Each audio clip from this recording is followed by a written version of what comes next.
Hey everybody, Darryl Slater here with Connor Hughes at MetLife Stadium, where the Jets lost today 22-17 to the New England Patriots. So the Jets are 3-8. We've been doing a lot of looking ahead to next season in terms of the draft, in terms of free agents, in terms of current Jets who may or may not be back. What about Coach Todd Bowles? We've addressed it a little bit here and there, but at 3-8, we don't know how the season's going to turn out. Should the Jets consider a coaching change?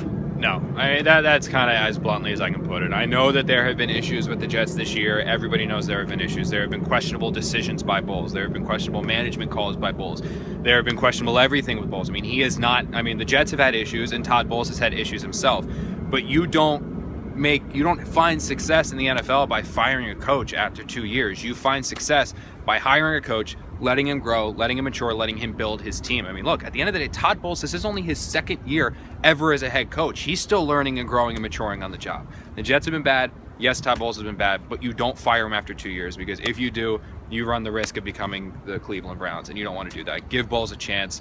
If he's still bad next year, then you consider making a change. Yeah, and I think he'll be put in a position next year where the team, because they're going to be probably rebuilding, the likelihood of them having a good record will make it even more likely that they'll probably get rid of Todd Bowles, whether that's fair or not, because the roster potentially has a chance to be not as competitive as it was talent-wise, right, this year in 2016 and 2015 last year. But I agree with all the points you made. Obviously, in terms of the bigger picture, I completely agree with your overall assertion to keep him.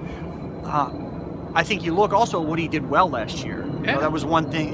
We kind of talked a little bit about him learning how to become a head coach, but he did a really nice job last year of rebounding a team to win 5 straight games to put him in position to even play for a playoff spot. They were 4-12 the year before. Right. They were 4-12. And they rattled off the winning streak last year after that little lull in the middle of the season. He guided the team well. When Gino got punched, Sure. that was a crippling blow for some people. That would have been crippling for some coaches. Sheldon Richardson's off-season, tumultuous off-season. So there was a lot of things that Todd Bowles did very well from a leadership standpoint, and they won 10 games last year, yes, albeit against a weaker schedule, but I think he does deserve credit for that. So we'll see what the Jets do going forward. The Colts are up next for this team on Monday Night Football next week, and we will see you guys from Florham Park this week.